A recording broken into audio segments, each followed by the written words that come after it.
everybody, it's Jenny with Berkeley Farm. I am inside the chicken coop, and this is like this little trap door where, you know, when we lift it up from the outside every morning, that's how the chickens and the ducks get out, and then we close it up at the end of the evening to safeguard them in here so predators don't get in. And you can see how big it used to be.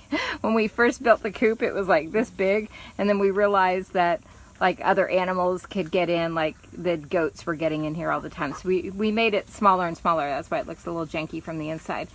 But here's something I want to show you.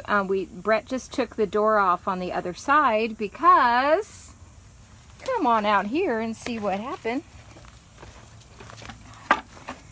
Okay, so this is the door, and he just, see this new piece of wood, he just repaired it, what, a few weeks ago, Brett? A week ago. No, it was more than that. 2 weeks. 2 weeks ago. And within a couple of days, look what happened. This is rats, you guys. Just chewing through the wood in order to get into the chicken coop. So, you know, the rats, they're not gonna they don't hurt the chickens, but our chickens deserve to have a nice place to sleep where rats aren't coming around after them, and, you know, that's just gross. So we don't want rats in there. So Brett, tell us what you're gonna do. So what I'm gonna do is I'm gonna take, well, the first thing is, see, this is the old board. First thing is he's taking this off and he's going to replace it with a new board. And then when he puts the new board down, he's going to cover the entire thing with, take it away, Brett. this is 1/4-inch hardware cloth. It's not like super durable, but it will keep the it'll keep the rats from chewing through it. Oh, whoops, sorry. So what I'm going to do is I'm going to wrap it both on the door, around the bottom of the door, and around the sides, and then I'm going to also do it on the door frame. Okay. Because they tried and successfully chewed part of the door frame on the little trap door. Oh, okay. Out back. They chewed part of that out. Oh, that's as right. well. I remember that too. So I'm going to make it a lot less. So as they try to chew around the edges, they're going to just be, it's going to deter them because they'll be coming up against this hardware cloth here. And this is pretty rigid, you guys. This is pretty tough. So I want to show you. It's 6 mil thick if anybody's interested. Okay, and that's 1/4-inch opening.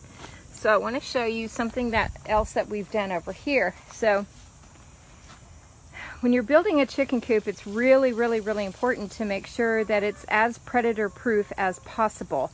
Predator, rodent proof, whatever. You don't want predators getting in there and massacring your chickens. Trust me, it happens. It's never happened here because of the way we built this coop. However, I've heard many, many, many stories from other friends and colleagues of lots of times when a predator like a fox or a coyote or a raccoon, raccoons are infamous for this, and possums have gotten in and just like massacred the chickens. So on this side of the chicken coop here, we've got, this is hardware cloth as well. This is 1/2 inch. 1/4 inch. Or no, you're right. Yeah, this is 1/2 inch here. It's a heavier gauge here. So here's what we do, and this is, you know, you need a side of your coop that is kind of open like this for ventilation. But here's what we did down below here. We added the hardware cloth way at the bottom, and then Brett and our landscape crew trenched out all the way around the chicken coop, trenched it all out, and then see this hardware cloth goes down in an L shape underneath the ground. 8 inches deep.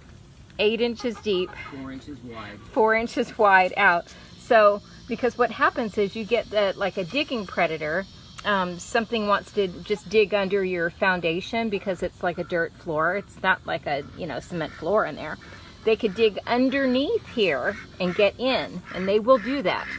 But so what they try to do is they dig down here and they hit hardware cloth.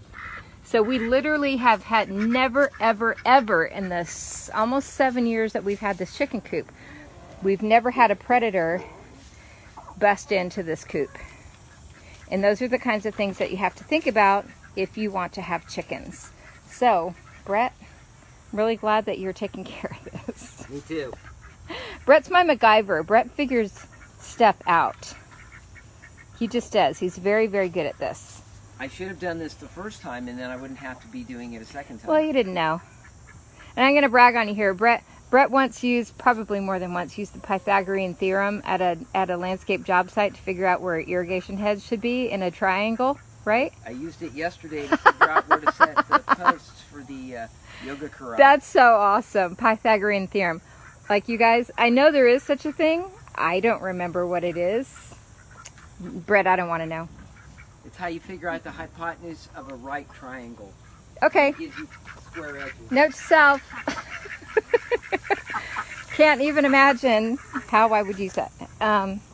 So here's the door that he took off. And look, see, they were chewing on here too. So he's going to wrap this with hardware cloth as well, so they can't chew in there.